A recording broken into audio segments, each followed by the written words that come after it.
You know, one of the oddest things about the Godzilla franchise is that, despite its longevity and cultural significance in Japan and the world at large, it took nearly 70 years to get an anime adaptation of any kind. It's not like Godzilla is a complete stranger to animation, but much of it has come from the West. There have been the odd shorts here and there, like Bambi Meets Godzilla. There was the short-lived Hanna-Barbera cartoon from the late 70s that uses the name and not much more, and is thus really only entertaining if you have nostalgia for it. Then there was the also short-lived but much better Godzilla the series, based on the much maligned 1998 American film. And that's about it. As far as his homeland goes, Godzilla's foray into animation is even more sparse. He's cameoed in some series and had some educational OVAs, but despite decades worth of storylines, characters, and mythology to draw from, Toho Studios, for whatever reason, just hasn't been interested in giving the King of the Monsters the anime treatment. This finally changed in 2017 with the release of Godzilla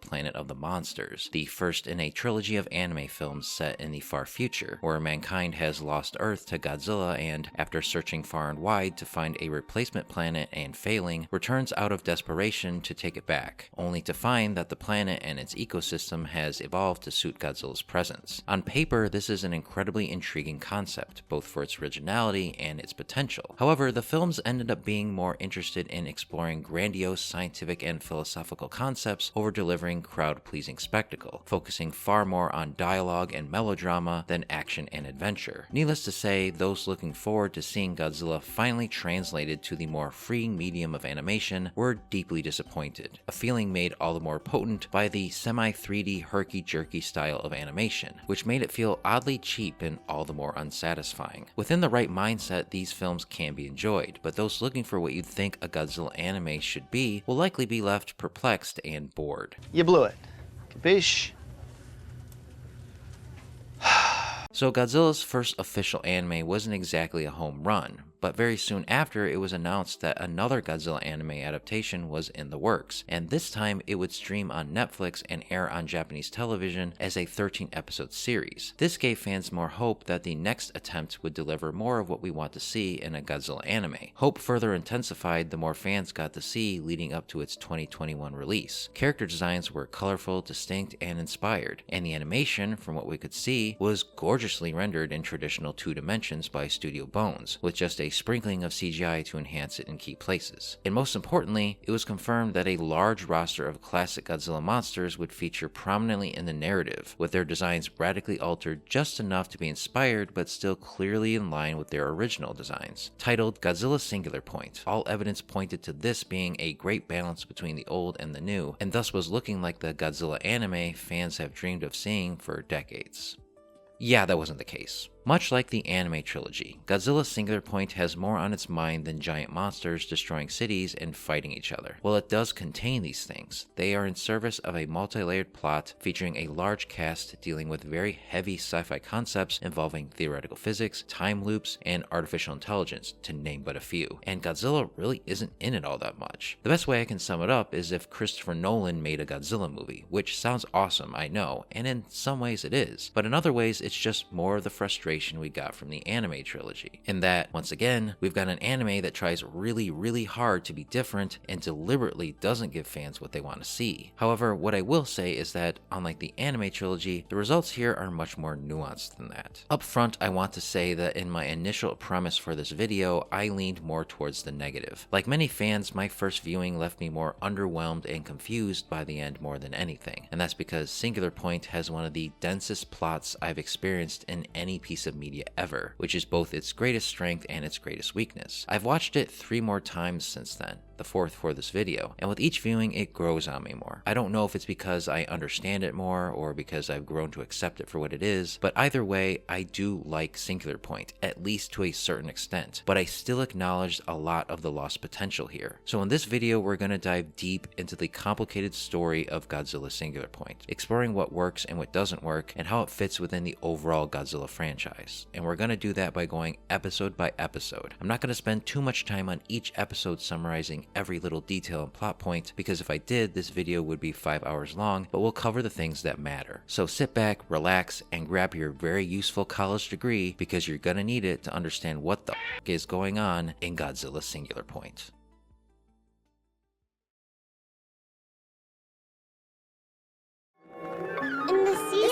story of how yours truly, of how we became a bit more intelligent than we are now, and ceased to understand a great many things. So the show wastes no time being confusing by opening with a montage of various childlike voices talking over each other. You don't yet know who's talking, what they're talking about, the context of what they're talking about. It's all deliberately abstract and confusing. Don't forget it though, because it does play a major part in the very end. So let's put a pin in that and move on. We then cut to the first main protagonist of the series, Yoon Arikawa, and his compatriot Habaru Kato, two employees of the Otaki factory. They are investigating power fluctuations in a supposedly haunted abandoned mansion. While doing so, Yoon demonstrates his godlike deduction skills before discovering a hidden room containing a radio playing an old Indian folk song that appears to be the cause of the power fluctuations. We then cut to graduate student Mei Kamino, taking photos of a large mural depicting a sea monster named Gojira as she waits for a bus to take her to the Misakyoku Radio Observatory in place of her professor to investigate an alarm going off in response to the mysterious song. Yoon and Habaru trace the song to Misakyoku, just as Mei discovers Otaki Factory installed one of the signal cables in the facility. She calls them for help,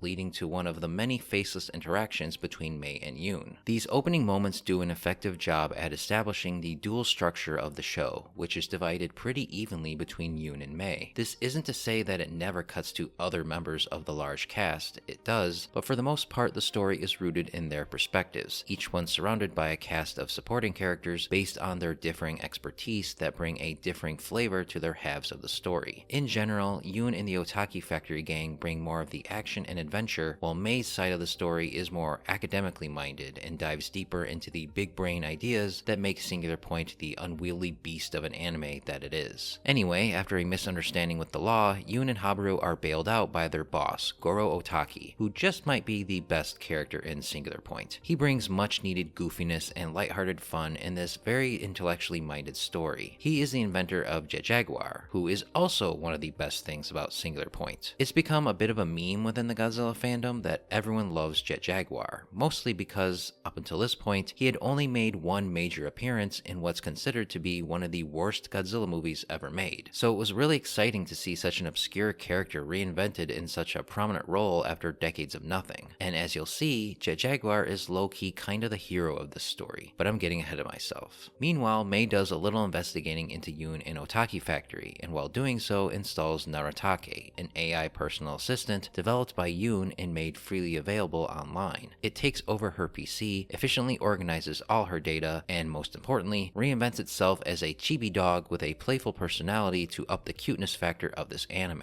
Mei names it Pelup 2, after her childhood dog, and it'll be a constant companion to her for the rest of this story. The episode concludes with the Otaki Factory showcasing Jet Jaguar to the public at a summer festival, which is interrupted by the appearance of a pteranodon-like creature, and thus we get our first monster of Singular Point, Rodan. As you can see, this version of Rodan looks very different while retaining the core features of the original monster, such as its red skin and trademark roar, but is much smaller and takes inspiration from reality, in this case real-life pterosaurs, specifically the Quetzalcoatlus, what with its large head in proportion to its body. We'll quite literally be seeing more Rodan as the series progresses. Oh yeah, I almost forgot, it's also revealed that the bones of a giant dinosaur-like creature lie in the basement of the Misakyoku facility, the revelation of which is accompanied by that familiar goosebump-inducing Akira Ifukube theme. With its gorgeous art style and quirky offbeat tone, the first episode of Singular Point makes a strong first impression, efficiently setting up the mysterious plot and the major players in it. Yoon and Mei are both intriguing leads, curious and intelligent and visually distinct in their own unique ways. It's a bit slow in the sense that you're not going to get any monster action here, but that's to be expected in a first episode. What isn't expected is the use of an Indian folk song to kick things off, and it gives the story a genuine sense of unpredictability. It's clear from the very start that this isn't going to be a traditional Monster of the Week series. It's setting up a long, intricate puzzle of a plot. In retrospect, there are so many little things here that will pay off with revelations much later on. So many, in fact, that you are likely to miss them on first or even second viewings. It's quite impressive, actually, but hard to parse through, which, as anyone who has watched this series will tell you, sums up Singular Point pretty well, and it's only going to get more complicated from here.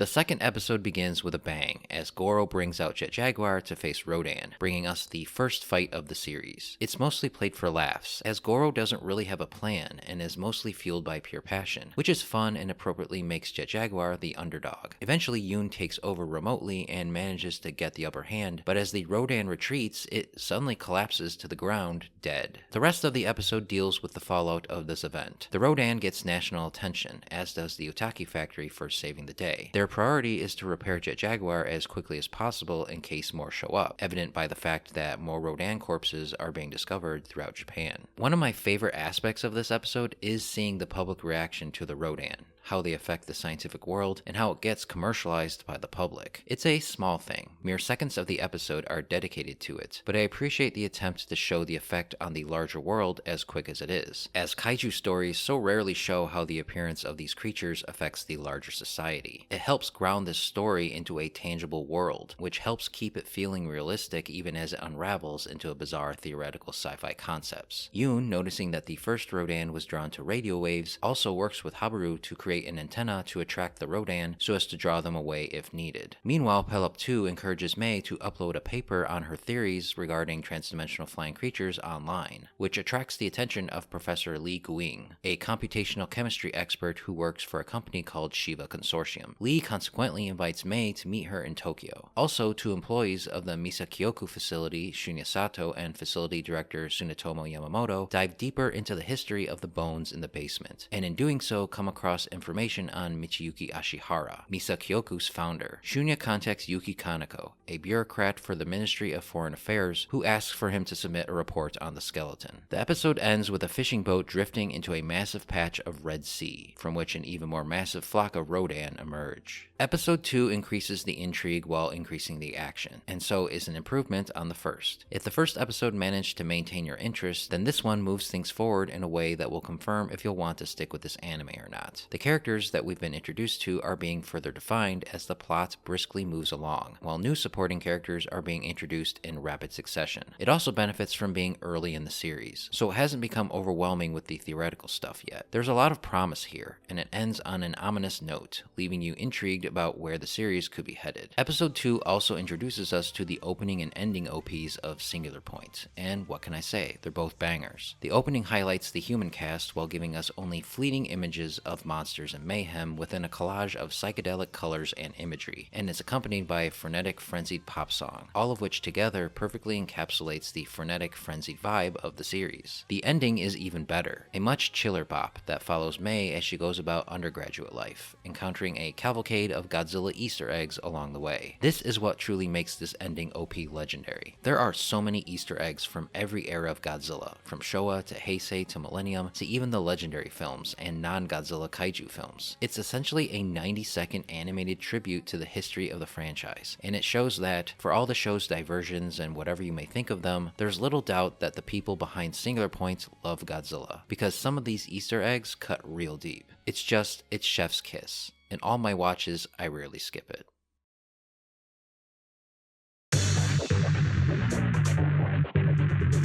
Things really escalate in this episode, as thousands of Rodan descend upon Japan.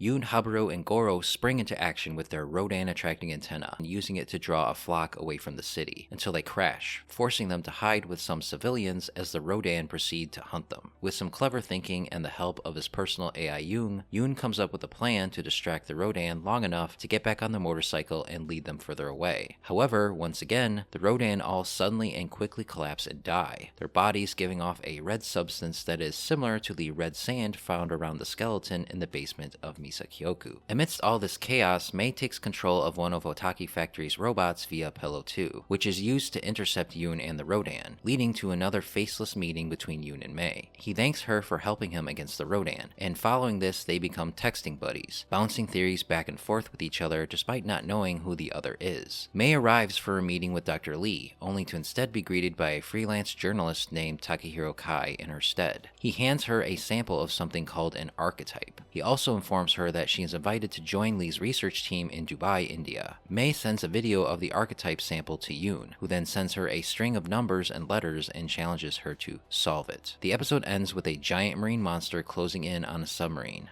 red dust following its trail. Episode 3 continues the upward trajectory of the series by upping the stakes to an enormous degree. The image of thousands of Rodan descending upon Japan, leaving red smoke in their wake, is some quality apocalyptic imagery. The scene of the Otaki gang and the civilians being hunted by the Rodan is also a really compelling sequence because it's the kind of personable, down-on-the-ground creature feature action that the Godzilla series rarely ever sees. It's just really cool seeing one of Toho's oldest monsters portrayed in such a new and refreshing way. This episode also formally introduces us to the archetypes, which is a whole Pandora's box we'll open further very soon. So yeah, episode 3, best episode so far, action-packed, intriguing, only mild confusion. We're good, we're doing good.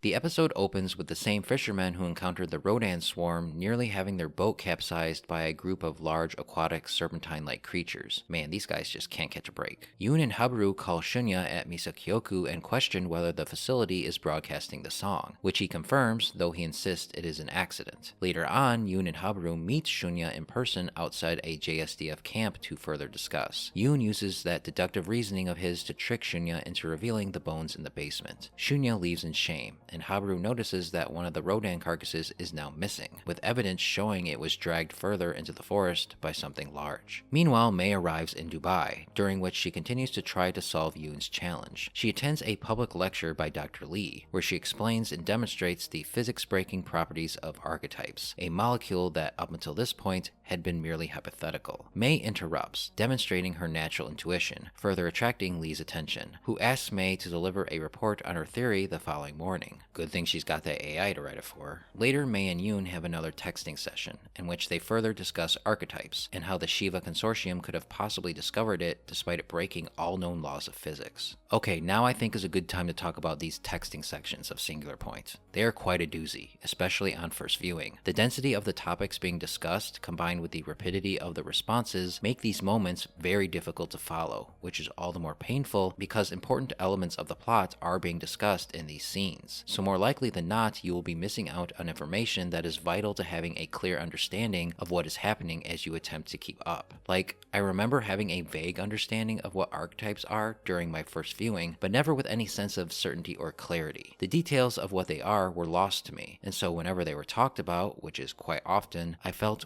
well, for lack of a better word, stupid. Exacerbating this issue is that this isn't a series where you can ignore the techno jargon and watch it for the kaiju action with your brain turned off. This is a dialogue-heavy series where the mystery and academic excursion is the focus. If you are not engaged with this, if the questions being asked don't hook you, you will not enjoy it. And so these texting scenes, and scenes like it, act as a barrier to entry for a lot of viewers, I think. Also, I'm just gonna say it, these scenes are just kinda lazy. They require bare minimum animation, and so on top of being intensely obfuscating, they just aren't engaging, which only compounds the effect, especially in an anime that looks this good. There's gotta be a more visually compelling way to get this information across other than just static shots of phones texting. Anyway, we are also taken to a new location, a mysterious underground bunker, and are introduced to a equally mysterious man, who very casually monitors a monster stirring within. The episode concludes with some soldiers coming across an overturned truck, its passengers fleeing from a large armored creature. This episode acts as a sort of breather following the encounter with the Rodan last episode, while also introducing many more of the key pieces of the puzzle. Red dust, archetypes, MD5 hash sequences, which I was forced to learn about to better understand this series, and song-singing bones are just the tip of the four-dimensional iceberg that is Singular Point's plot, and it's only going to get crazier from here. All this is to say is that it is around here that the cracks in the armor begin to show. There are people that will begin to wonder if the series is for them at this point. Luckily, things do pick up quite substantially in the next episode, thanks to the presence of a certain beloved spiky boy.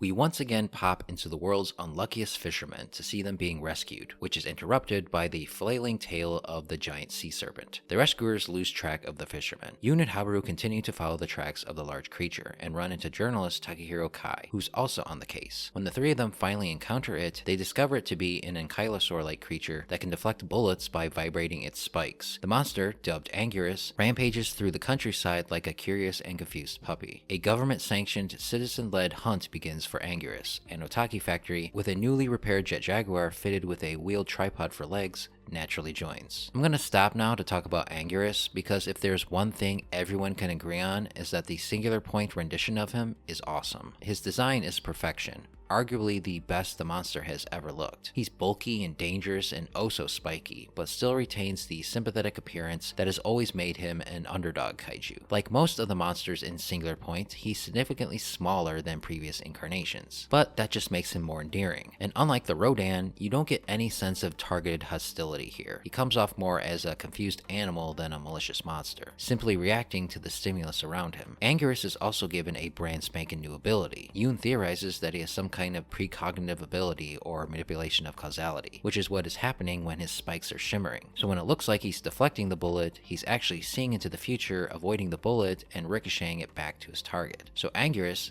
can see the future. That's pretty badass. On the Mei side of things, she presents her findings on how archetypes can refract light through time to Dr. Lee. Usually, light merely refracts like this when it reaches the point of refraction, are once again turned into if you could generate that kind of medium process. and the light. Shiva calls this effect the Ashihara Cascade, named after the enigmatic researcher and founder of Shiva itself. Meanwhile, at the underground facility introduced in the last episode, an emergence of red dust heralds the appearance of a monster. A woman monitoring it ponders if Ashihara's prophecy is coming true. She orders the monster contained, almost sealing the survey team inside. This ferocious monster is named Solunga, and while it is an original monster made for Singular Point, eagle-eyed fans will notice some distinct similarities with Gabara, the bully of Godzilla's son in the 1969 film All Monsters Attack. Like Gabara, he's got the bluish-greenish warty skin, tan underbelly, cat-like ears, and small horns on his head. In fact, many fans, including myself, who saw him in the trailers thought it was the return of Gabara himself, just completely reimagined to be an actual monster as opposed to the imaginings of a child. This is still sort of the case, but technically this is an original creation. But still, it's cool to see Gabara back in some capacity, as just like Jet Jaguar, if not more so, he's one of the more obscure monsters in Godzilla's roster. Rodan begin appearing in large numbers outside of Japan,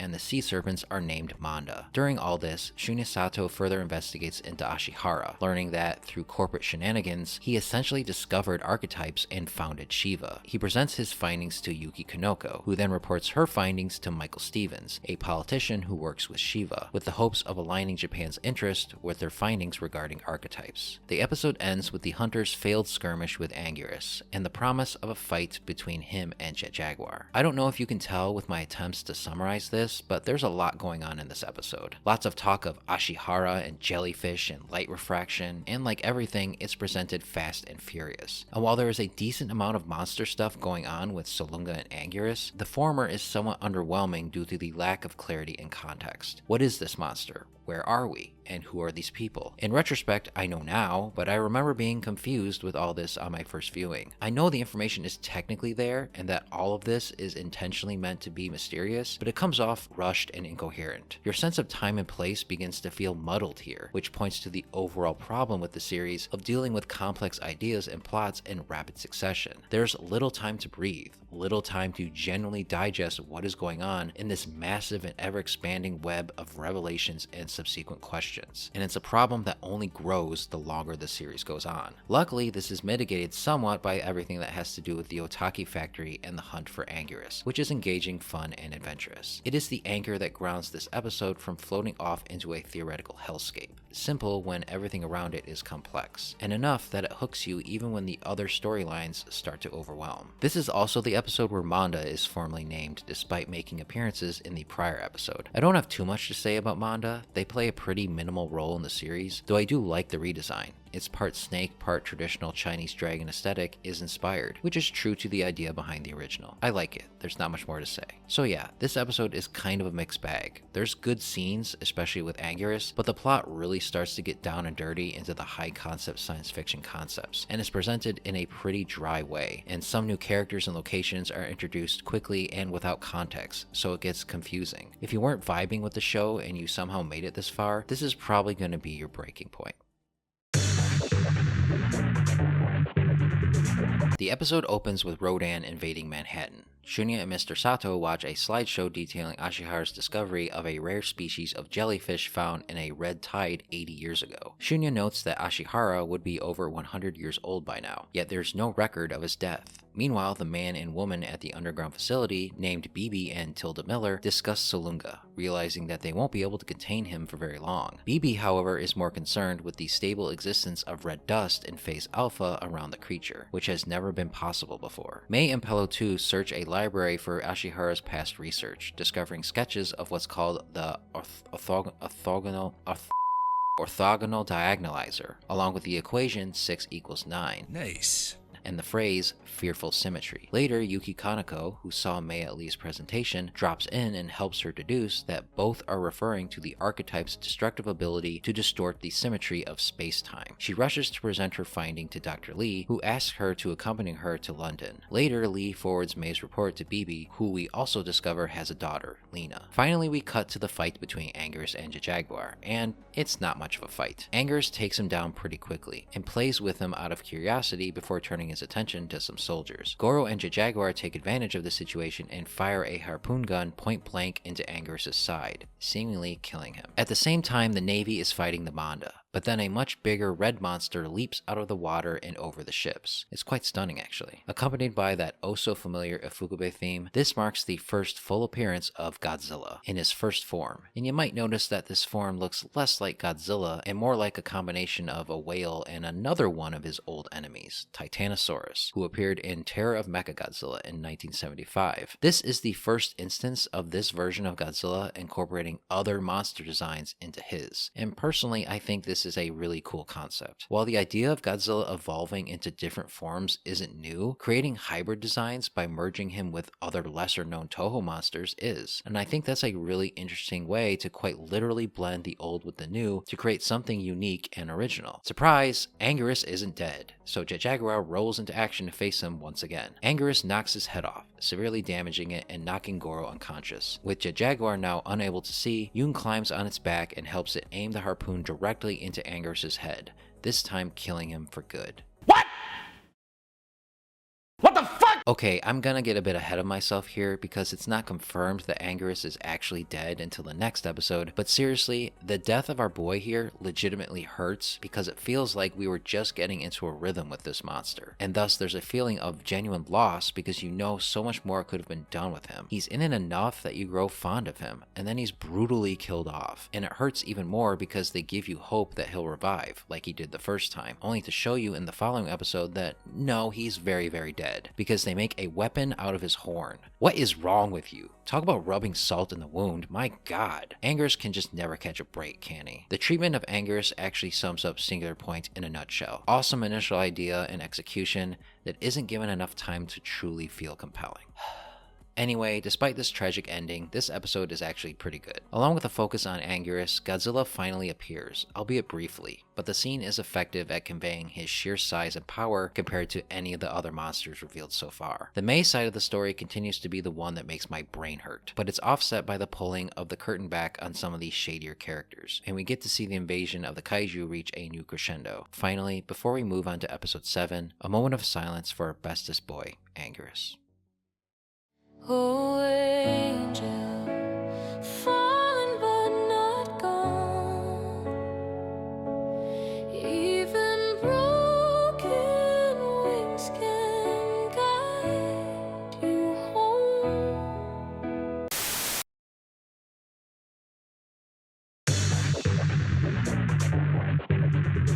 The episode begins, as most of them will from this point, by checking in with Godzilla, who's already evolved to his next phase. He comes ashore to Tokyo, killing Amanda in the process. Meanwhile, the Otaki factory crew faces some questioning over their battle with Anguirus, but they're basically local heroes now. Later that evening, Yun and Habaru wonder aloud if Anguirus somehow knew it was going to die, but was unable to change its fate. Oh, so on top of all that abuse, now you're telling me poor Anguirus was having an existential crisis the entire time as well? Dear God, I think this might be the saddest kaiju ever.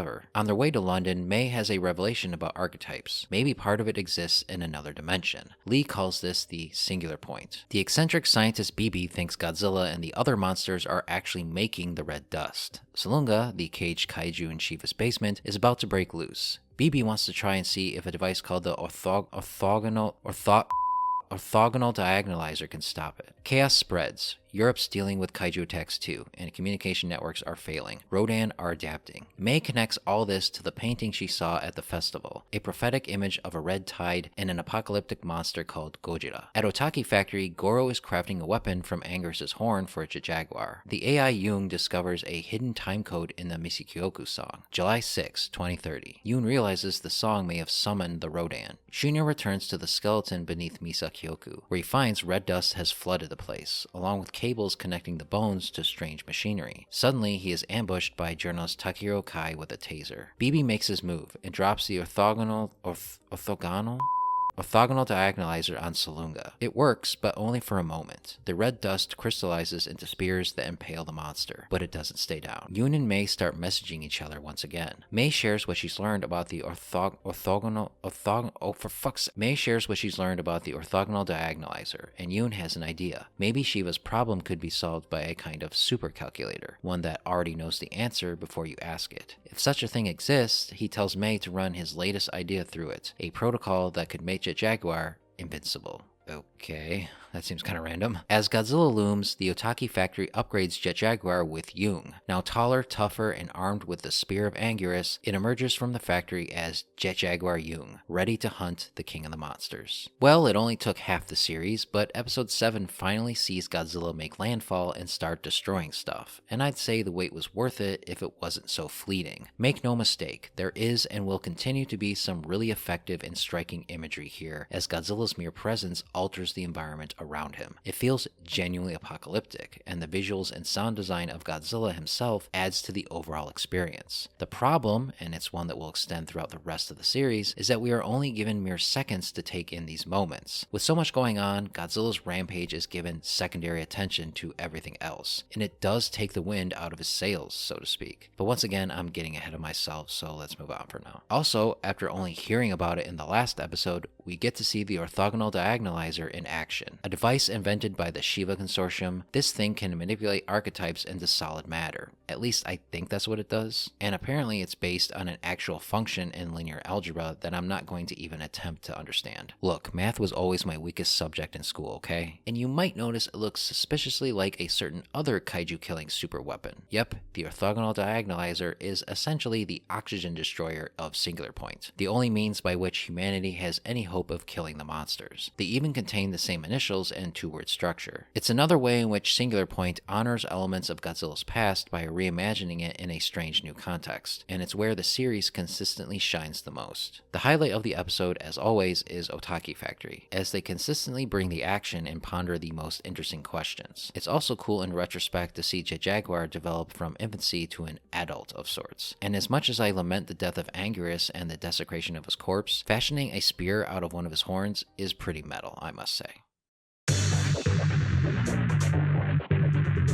The JSDF attacks Godzilla, but their weapons backfire when the monster's vapor ignites, triggering a massive explosion. Godzilla is presumed dead. Yoon, Habaru, and Goro hear the news over the radio. Yoon, however, is unconvinced. Jet Jaguar, now with Yoon's AI installed, rides in the truck bed, marveling at its new mechanical body. Smelling something foul, they stop to find the corpse of Amanda washed ashore on a nearby beach. Yoon quickly deduces that the creature wasn't killed by humans. Following the trail, they arrive at a nearby shipyard. Meanwhile, a drone scans Godzilla's body, and the JSDF revises its theory. He's not dead, but in a dormant, pupa-like state. In Tokyo, Shunya tracks down a post office where his redirected report ends, with one final destination, Uppala, India, site of the Shiva facility. There, BB confides in his daughter Lena. He struggles to understand archetype, which only partially exists in our dimension. He believes the orthogonal diagonalizer can grant access across dimensions. Before he can go further with his theory, Shiva security detains him at Tilda Miller's command. Aboard a ship to London, Dr. Lee confirms May's theory. Archetype is transtemporal. Unfortunately, Shiva now believes it can't be understood without a supercalculator, like the one Yoon hypothesized. May suspects Ashihara built one. Lee agrees, but adds that it showed him a future catastrophe. Their conversation is interrupted by a Rodan overhead and two Manda ramming a nearby ship. More creatures swim beneath London Bridge as swarms of Rodan darken the skies. Fleeing the chaos, Lee explains that Ashihara pushed his calculator further into the future for more processing power. Eventually, it broke down, producing contradictory answers. This was the Ashihara catastrophe. At Ashihara's home, she tasks Mei with decoding his notes. She discovers that Ashihara didn't use one supercalculator, but many. Pillow 2 theorizes that these machines began to compete, creating conflicting answers. Mei realizes that each machine wasn't just a calculator, it was a singular point, possibly their own universes. Whatever that means. And it's this kind of stuff where my eyes begin to glaze over. Back in the shipyard, the Otaki crew find a nearby warehouse covered in silk, where spider-like creatures emerge. They attack, and Jet Jaguar fends them off. The fallen spiders reanimate, blue ooze forming new limbs and heads. Jet Jaguar scans the interior. 20 more monsters are inside, and counting. Episode 8 amps up both the action and the exposition. The centerpiece is the giant spider attack at the shipyard, an action scene that plays as close to horror as this series is ever going to get. Obviously, these spiders are meant to be Singular Point's version of Kumanga, the giant spider first introduced in Son of Godzilla. But this version merges design elements from not 2 but 3 classic Toho monsters. There's obviously the Kumanga elements, what with it being a spider and all, but the coloration and drill-like legs come straight from Megalon, the drill-handed lightning-spewing beetle monster from Godzilla vs. Megalon. And when the spiders regenerate, the blue goo that oozes and reformulates from their bodies forms into the shape of what is clearly meant to be Hedorah, the smog monster from Godzilla vs. Hedorah. It just might be the most compelling design remix of the series, even if it doesn't really amount to anything substantial. The other interesting thing of note in this episode is seeing the new Jet Jaguar adapting to its physical body. The addition of Jung's consciousness to Jet Jaguar turns it from a mere tool to an actual character, one that displays humor, childlike wonder, and existential musings. It's also becoming much more of a warrior in its own right now, instead of a mere extension of Goro's bumbling, headstrong aggression. It's how Singular Point explores the growing potential of AI, and the closest thing to a character arc in this series. As usual, the exposition continues to come a mile a minute, and continues to feel abstract without clear, defined stakes. Sure, we know there's a catastrophe, and obviously it's connected to Godzilla and the other monsters, but because so much of the story is bogged down with explaining complex concepts over and over again, instead of trying to tell a coherent and emotionally engaging story, it feels disconnected from any sense of urgency or feelings of genuine impending doom. In a vacuum, a lot of the imagery and the tone here is chilling, but the overall picture doesn't register on a visceral level. There's a disconnect I can't quite sufficiently explain. The best way I can describe it is the feeling of viewing a complex, beautiful painting from afar through slightly fogged glasses. Technically, I can see it and am able to enjoy it to a certain extent, but it's blurry and from a distance, so I don't connect with it all the way. So we're only 5 episodes away from the end. There's been precious little Godzilla, and most of the runtime has been dedicated to exposition and higher level thinking over action and character development. There's still much to enjoy here, but it's at this point that you get the sense that, unless the final stretch really ups the spectacle and the revelations remain comprehensible, Singular Point might not stick the landing in a satisfactory way.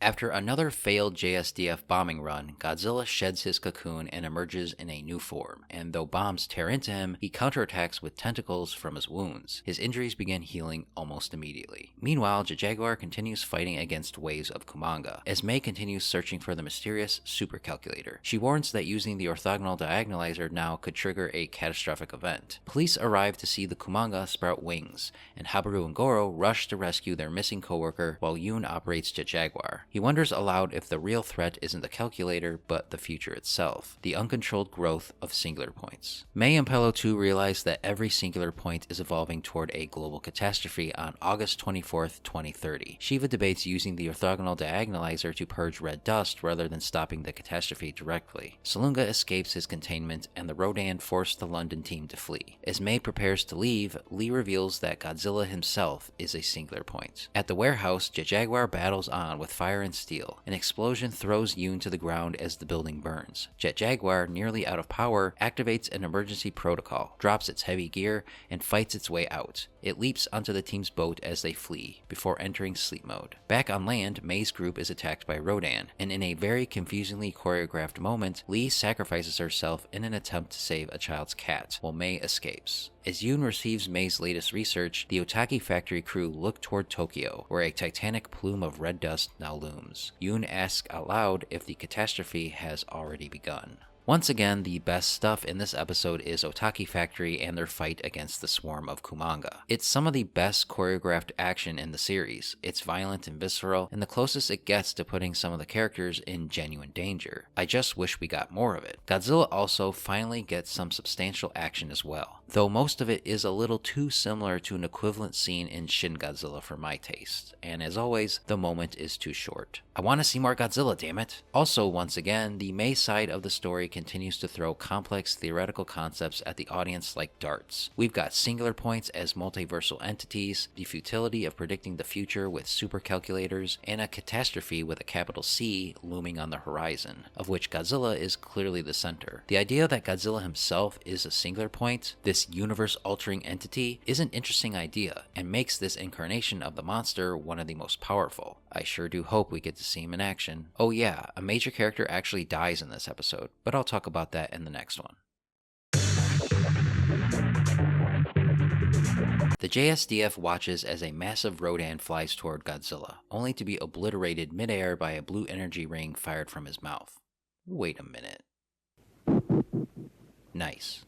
Elsewhere, Yoon and Habaru discuss singular points some more, and wonder if destroying the dust with the orthogonal diagonalizer won't be enough to eliminate the singular points themselves. It's been 4 days since Mei last contacted him. She had warned him of Ashihara, who once lived in the mansion Yoon and Habaru are now investigating for the second time. There, they discover Ashihara had hidden encrypted dates within the song over 50 years ago, which Jaguar helps decode. The mansion's crystal radio, they learn, wasn't transmitting, but receiving the song. In a flashback, Dr. Lee discusses time travel with Mei, warning that changing the past could create paradoxes unless the traveler entered a world without time machines. This could be the flaw in Shiva's superdimension calculator, which sends answers to the past before the question is asked. Mei wonders, what if the answer is about something that should exist but doesn't? Mei, now in India, struggles to contact Yoon as kaiju attacks disrupt global communications. She's intercepted by Bibi's daughter Lena, who stops a thief from stealing Pillow 2 and delivers Mei to safety. Shunya presents more of his findings regarding Ashihara to director Yamamoto, revealing that he built Misakyoku over his hometown, after it was leveled by a monster that emerged from a Red Sea during World War II. The incident was forgotten, but Ashihara found the monster's bones, bought the site, and discovered that they emitted radio waves. After his death, monitoring stopped. Only a manual remained. Yamamoto questions if it's worth pursuing further, just as another alarm goes off. Following Ashihara's clues, Yoon and Habaru uncover dates linked to their own past interactions and encrypted messages. Jaguar reveals that they're all MD5 hashes of chats with Mei. When reordered to match their chat history, they create a new pattern, except 2 are missing, one being Yoon's call to Misakyoku and the other still to come. At that moment, the mansion's radio plays the song, and Mei hears it in her car as Salunga appears nearby, overpowering local forces. Bibi directs Shiva mercenaries to fire diagonalizer missiles, pinning the monster down. Lena reunites with her father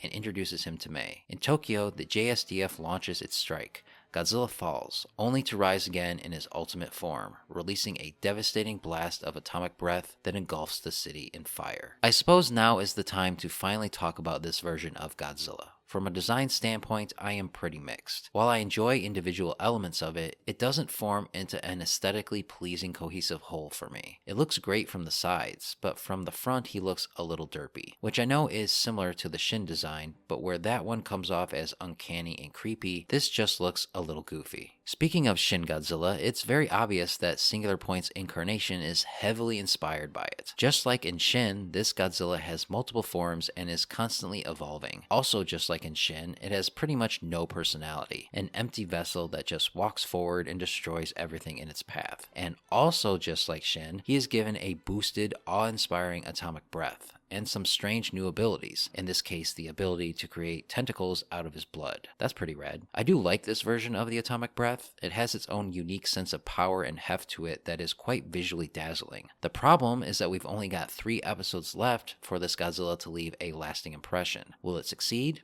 We'll see soon enough. Ashihara's time puzzle also continues to deepen in this episode, as his predictions reach a whole new level of specificity by predicting Yoon and Mei's interactions, which are weaved into the mystery song itself. I'm gonna be honest, my brain really can't completely wrap itself around all this. I understand on the vaguest of levels what is being explained, but if you were to ask me what it all really means or how it all came about, I would really struggle to illuminate any of it. At this point, all the time travel and multi-dimensions and talks about prophecy and catastrophes are so interweaved with each other, an endless Russian nesting doll of complex ideas stacked upon complex ideas, that it all becomes a big abstract mush. The writer of the series, To Enjo, a physicist turned science fiction writer, is obviously operating on a higher plane of existence than me, and so his writing style has the tone of a genius who expects you to keep up with his lecture without apology. It's fast and dense and full of literary allusions and mathematical motifs, which I admire, as it's quite rare to experience a story told on such a high level, but it makes engaging with the material a disorientating act of conscientious labor for us mere mortals. Now I want to talk about Lee's death. It's a small thing, but it perfectly highlights what I mean. She died off screen in a blink or you'll miss it moment in the prior episode, and yet we have a scene with her and Mei in this episode that only in retrospect is a flashback, because no attempt is made to establish that this is the case. This made me think that she is still alive, and that I misinterpreted the ambiguity of her death somehow. But then later on, they talk about her as if she died, which only confused me more because I thought she was alive. Also, absolutely zero emotional weight is given to her death, despite Mei spending so much time with her, making the death register even less. The whole thing is just very, very poorly executed, and shows where Singular Point's priorities lie. It's not in the characters. It honestly couldn't care less about them beyond operating as quirky vessels to explore higher level themes and ideas. And so when one dies, it pays the bare minimum attention to it and quickly moves on. We've got more talk about archetypes and orthogonal diagonalizers to cover, damn it. We have no time for lesser things like emotions and character arcs. To sum it up, it feels like a robot wrote this, which actually makes a lot of sense when you realize that the only character that has any sort of real growth in this series is a robot, but we'll cover that later.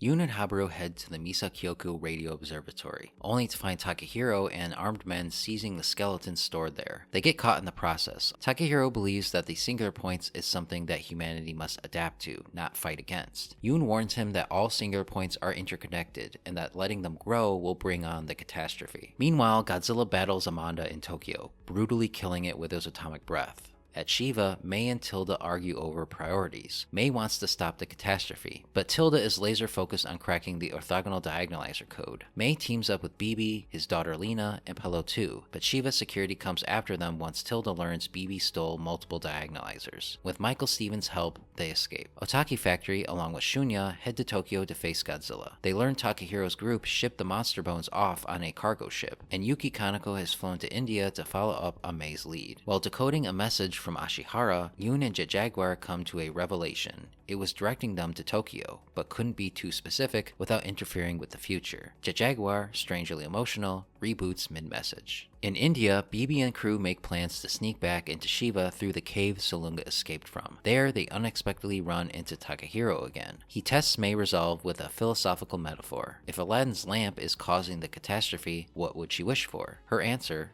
a way to destroy the lamp. Satisfied, he gives BB a new access account before leaving. Jet Jaguar awakens just in time to kill a Rodan and resumes upgrading. Yoon suspects that Ashihara's codes weren't just dates. They were memory sectors preloaded into Jet Jaguar through a modified version of the Indian lullaby. Jet Jaguar finishes upgrading and introduces its new personality, Jet Jaguar PP. Why do I not use PP for my PP? A curious, childlike AI that can learn rapidly. It then reveals it must be at Tokyo Station the next day, 100 meters in the air, to receive Ashihara's final message. And with that, it starts to sing the song. Mei's group rides a boat through a glowing red cave river, the very one Ashihara once traveled, heading deeper into Shiva, drawn by the song that's been echoing across time. This episode attempts to present clashing philosophies as far as how to deal with the Singular Points. Takahiro thinks we need to adapt, whatever that means, while Mei wants to prevent it. Tilda and BB also have clashing ideas, but the problem is that neither of these are given any depth to register, and in the case of Tilda, seem pointlessly contradictory. Why is she so against BB and Mei stopping the catastrophe, to the point where she is willing to restrain them? Not sure. I think she'd want to stop that, but apparently I missed something, and at no point is it further illuminated. Takehiro's motivation is also confusing, but he's meant to be mysterious, so this is less egregious. Still though, he's barely been in the series, so his inclusion feels completely unnecessary. You could remove him and have another character do what he does, and it wouldn't change anything. I'm also of two minds when it comes to Infant Jet Jaguar. On the one hand, it effectively shows Jet Jaguar's constantly evolving state, and how for AI, growth can go forward or backward. On the other hand, I'm just not a fan of baby talk Jet Jaguar. It's that simple. I just prefer Jet Jaguar not talk like a 2-year-old. It's off-putting. We're in the end game now of Singular Point, and the stakes feel, well, as muddled as everything else. I feel like a parrot repeating myself yet again.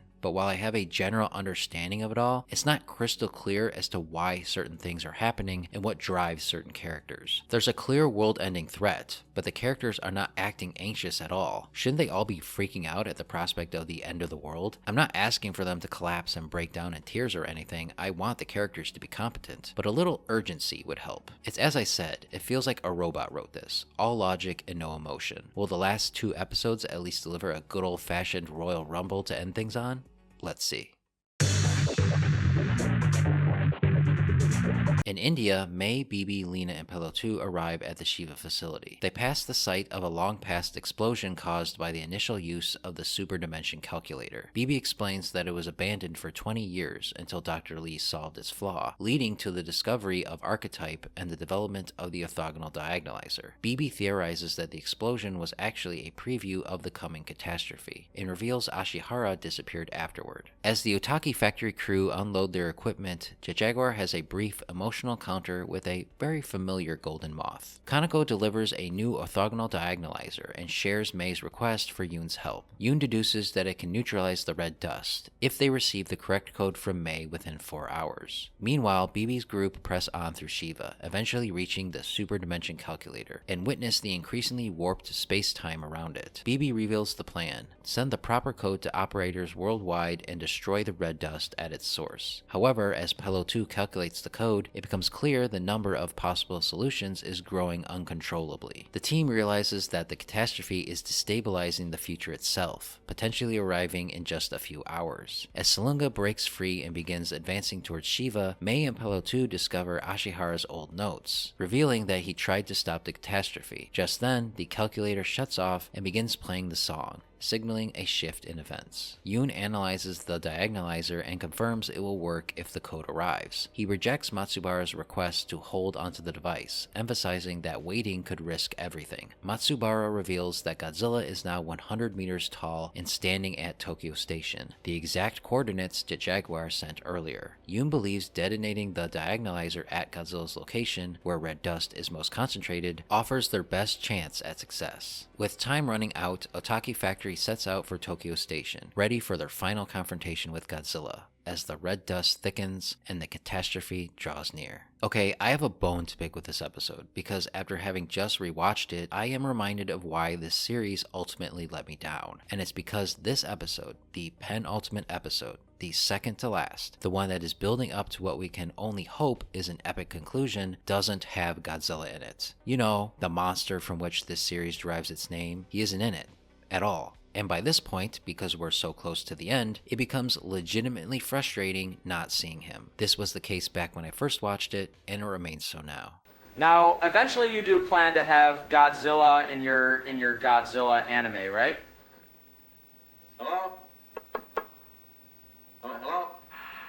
Look, I'm not one of those raving lunatic fans who wants nothing but Godzilla and doesn't care about plot or characters or story, but the screen time ratio here is obnoxiously lopsided. More than at any point in the series, this episode feels like it is very deliberately refusing to give the King of the Monsters any sort of screen presence. It was bad enough when we were given precious seconds of Godzilla in prior episodes. That I can understand, assuming the story is building to a big spectacle of a conclusion. It's what Godzilla 2014 did very well, giving us only glimpses of Godzilla for most of the film until finally pulling back the curtain and letting loose in the final 20 minutes. Singular Point only does half this. We are drip-fed his appearance throughout the series, but it never truly lets loose in a way that makes all the build-up worth it. All the way until the end, Godzilla doesn't do anything of note during his brief appearances. He just walks around slowly, sometimes sometimes getting into a quick skirmish with a Rodan or Manda here and there. But that's it, and it's really underwhelming, especially because this is anime. There is so much you can do with this medium. The potential is truly limitless, and instead of taking advantage of it and showing us Godzilla doing things we've never seen him do before, they just have Godzilla stand still or walk around very slowly. Again, you can tell that the creative forces behind Singular Point were very influenced by the characterless version of Godzilla presented in Shin Godzilla. But that film had a really compelling, energetic, politically minded plot pushing it forward, and it delivered really well done Godzilla sequences on top of that. Singular Point is clearly trying to mimic Shin Godzilla's type of storytelling, down to the large cast of characters and rapid-fire exposition, but it never comes close to doing so in a truly compelling way, despite having double the amount of runtime to tell its story. If anything, this is made all the worse by the longer runtime, because it also doubles the time spent on exposition with less collective spectacle to bridge the gaps. Anyway, despite that, this episode does have its moments. It opens and ends with the Tokyo skyline spewing forth an utterly massive tornado of red dust, and the imagery here is frightening. It's just undermined by my having no emotional or visceral connection to it. Mothra appears in this episode, albeit smaller and more numerous than ever before. They don't do anything, of course, but I appreciate the imagery of the colorful, sparkling moths in contrast to the suffocating red dust around them. Jet Jaguar's brutal takedown of the Rodan is also awesome, and is an equally brutal reminder of what this series could have been had it had different priorities. And finally, even with all my issues with the series, this episode does end on a genuine, if greatly muted, sense of build-up to the final confrontation. The final shot of the camera zooming in into the red dust tornado as Godzilla roars did give me mild chills. Now just imagine how much more chilling it would have been had I cared about the characters and properly feared Godzilla. So yeah, the penultimate episode really sucked the wind out of my sails, so I'm not especially pumped going into the final episode. Who knows though, maybe it will deliver and cram in everything we wanted out of this series into its final episode. I doubt it, but we'll see.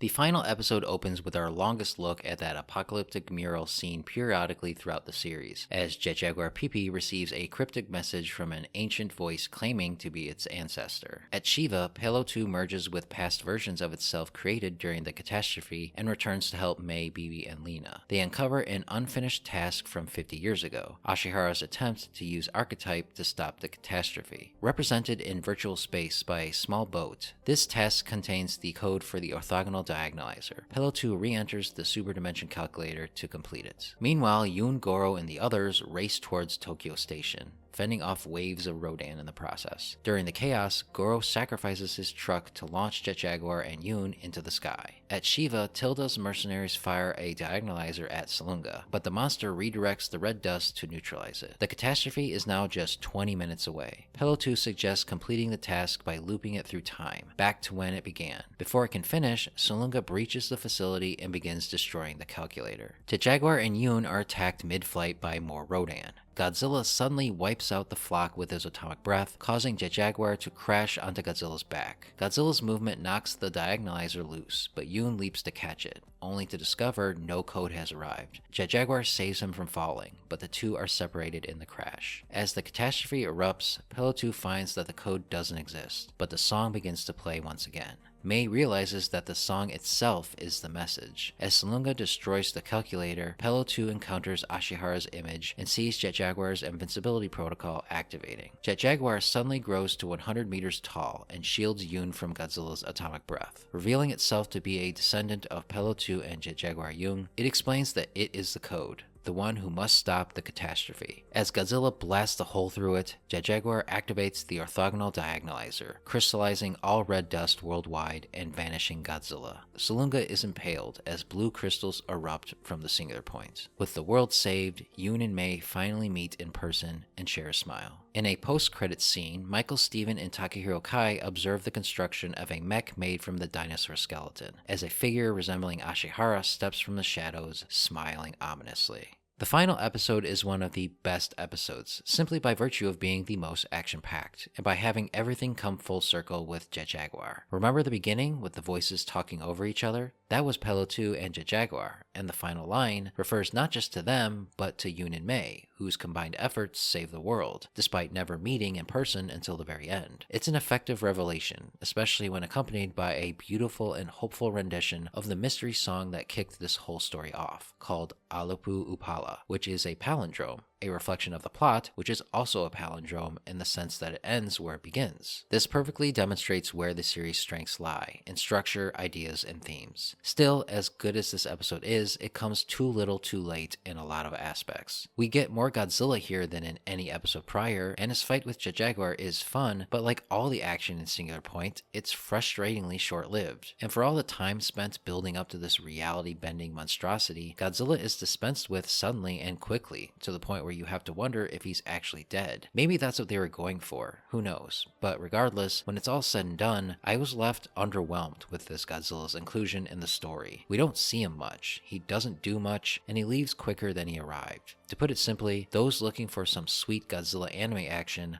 will not get it, making him one of Singular Point's most disappointing elements. In contrast, the best thing about Singular Point is easily Jaguar. Every Godzilla fan had to feel a spark of excitement when it grew to Godzilla's size. Unlike a lot of events in this series, it feels properly built up to and earned, and is a nice callback to the original version of the character. Its sacrifice is also the single most emotional moment of the series, and that's because, as I mentioned numerous times before, Jaguar has the only full-fledged character arc in the series. It's a genuine journey to see it go from a mere mindless tool to a fully autonomous being, and the way in which it happens is one of the most realistic depictions of the development of artificial consciousness I've seen in any piece of media. If there's a main character in Singular Point, it's Jaguar, and it's the single best element of Singular Point as a result. Everything good and compelling comes from everything involving it. It almost makes you wish there was more focus on it and they called the series Jaguar Singular Point. Some other things I liked about this episode. I liked the visualization of Pelotu's descent into the super calculator, because it's one of the very few times the series shows instead of tells, taking something really complex and presenting it in an easily digestible and visually appealing way. I also thought the final visual of the massive blue crystals scattered throughout Tokyo was quite striking, especially in contrast to the red dust that had been smothering the atmosphere just seconds earlier. Overall, the episode did a decent job wrapping this whole complicated mess up with an emotional undercurrent that bridges the end to the beginning. It definitely feels rushed in its final moments, but still not a bad way to end things. What I'm not as much a fan of is the post-credits cliffhanger that undermines any sense of conclusion we might have gotten by revealing that not only is there a Mechagodzilla being built on the bones Takahiro stole, but that Ashihara is still alive somehow. So I guess what Takahiro meant by adapting to Singular Points is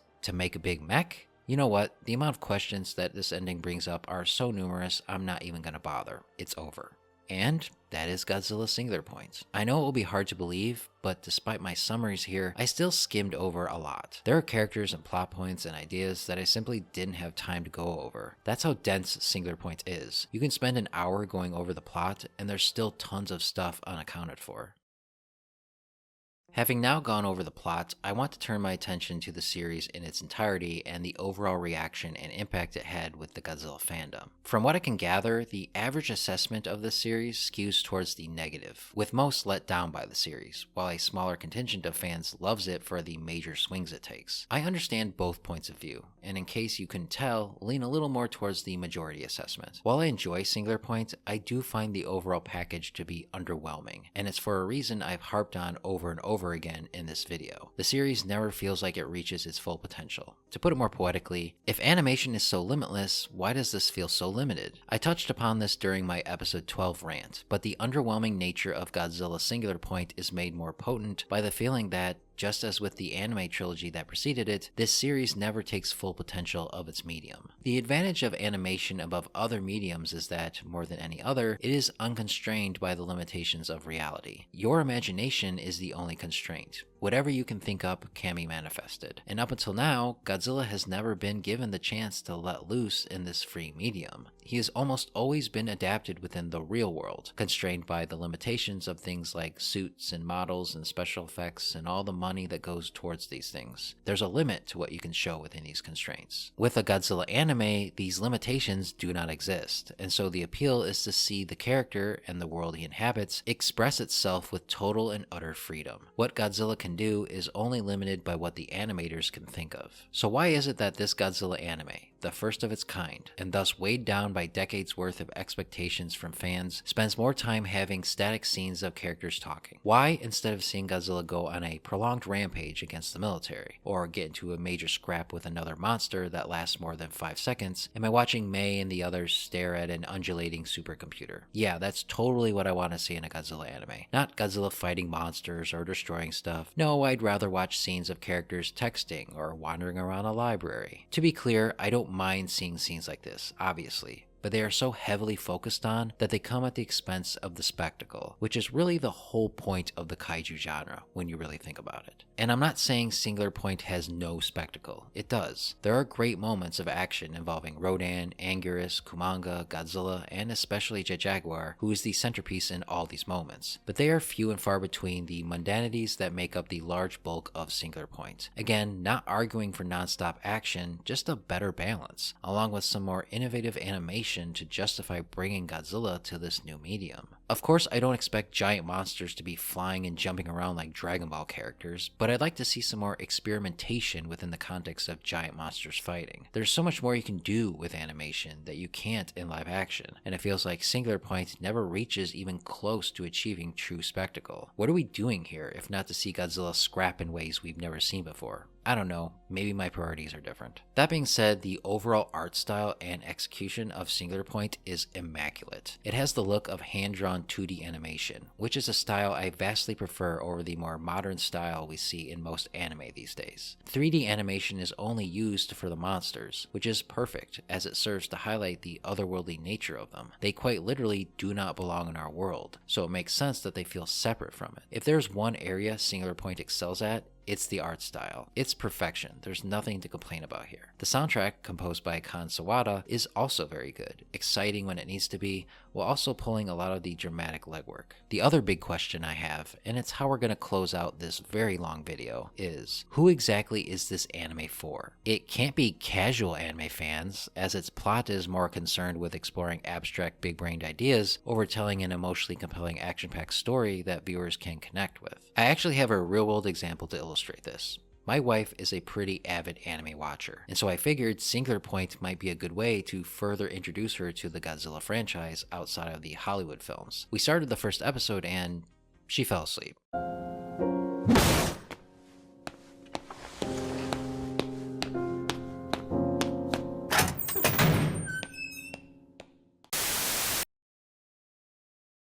Okay, so Singular Point isn't all that appealing to the average anime watcher, but what about Godzilla fans? Well, it can't be for them because it refuses to tell a more traditional Godzilla story or engage in audience-pleasing spectacle. Yes, the series is steeped in some pretty deep-cutting franchise lore, and the way it remixes it is inspired, but it's all in service of something that, at the end of the day, doesn't give Godzilla fans what they want to see in an anime adaptation. And no, before Singular Point defenders say it, I don't think I or most other Godzilla fans want to see an anime that just does nothing but regurgitate the same old ideas we've seen before. That's not what we're arguing. Just how about maybe something that's a little more palatable and audience pleasing? Maybe something that incorporates all the rich and long developed mythology and lore of the past with new stuff into a cohesive epic narrative, populated by a core cast of likable human characters we grow to care about over time as they aid or even evade Godzilla as he deals with whatever villain or earthly catastrophe pops up. I just don't know what you want from me. Oh, here, honey, let me get that for you. I want you to be more like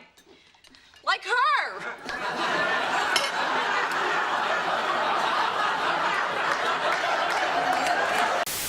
It's not a sin to ask for a piece of art to indulge in some fanfare, just as a piece of art isn't more valuable simply by virtue of being more experimental. And I don't think Godzilla's first anime adaptation is the time to be so. Sometimes it's okay to give the people what they want, and I would argue the first ever Godzilla anime was the time to do that, especially when you're attempting to branch out and appeal to a wider audience, which is what the Godzilla animes were meant to do. Yet for some reason Toho thought the best strategy to do so was to get all heady and philosophical, which is the opposite of appealing to a wider audience. It's one of Toho's many bizarre paths paths it has tread over the decades. The biggest problem with Singular Point overall, though, is that the series is almost a purely intellectual exercise. There's no passion being displayed here, and when I say this, I don't mean the real-world creatives involved in making the show. Obviously, there's a ton of passion in the creation of this series. No, I mean by the actual characters that populate the series. They don't react like normal humans would react to such a crazy situation. There's barely any emotion being displayed here. No love, no joy, no hate, no fear. Sure, Yoon and Mei are quirky in a certain sense, and you do grow fond of them to a degree, but beyond the surface, there's not much else to connect to. And without these passions, you never actually feel truly concerned for the characters. And without concern for the characters, you have little reason to care beyond the intellectual exercise that is the plot. The series feels more like a dissertation with pop culture sensibilities than a story one can lose themselves in. What's even more frustrating is that, after doing my due diligence for this video, I do have a better understanding of the plot, but it shouldn't take outside research and intensive observation for me to do so. There's a version of this exact story that is easy to understand upon first viewing while still retaining its complex, mind-bending nature. It's not what this series is about that's the issue, it's how it tells its story. It is needlessly, cripplingly obtuse in its presentation, both at once exhaustively explanatory while illuminating very little. It is itself a paradox. Mind blown.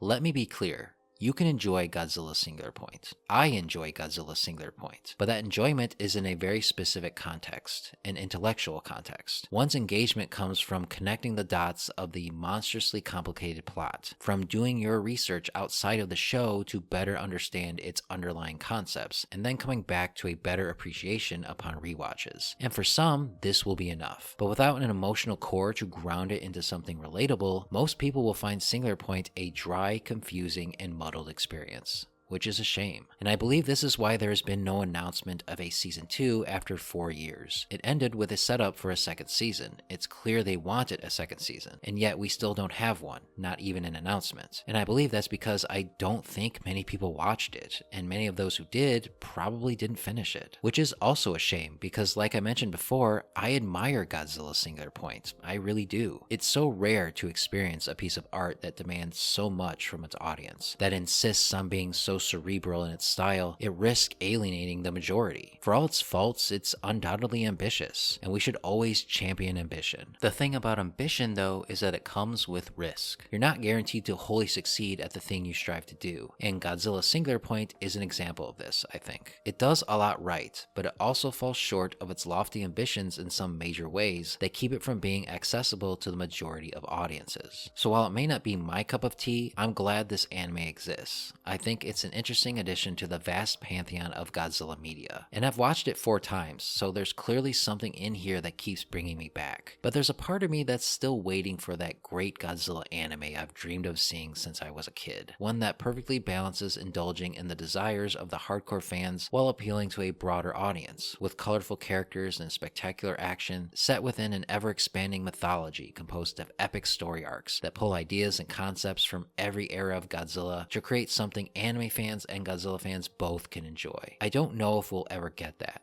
but a part of me will always hold out hope that one day we will. Until then, I guess I'll have to keep rewatching Godzilla Singular Point.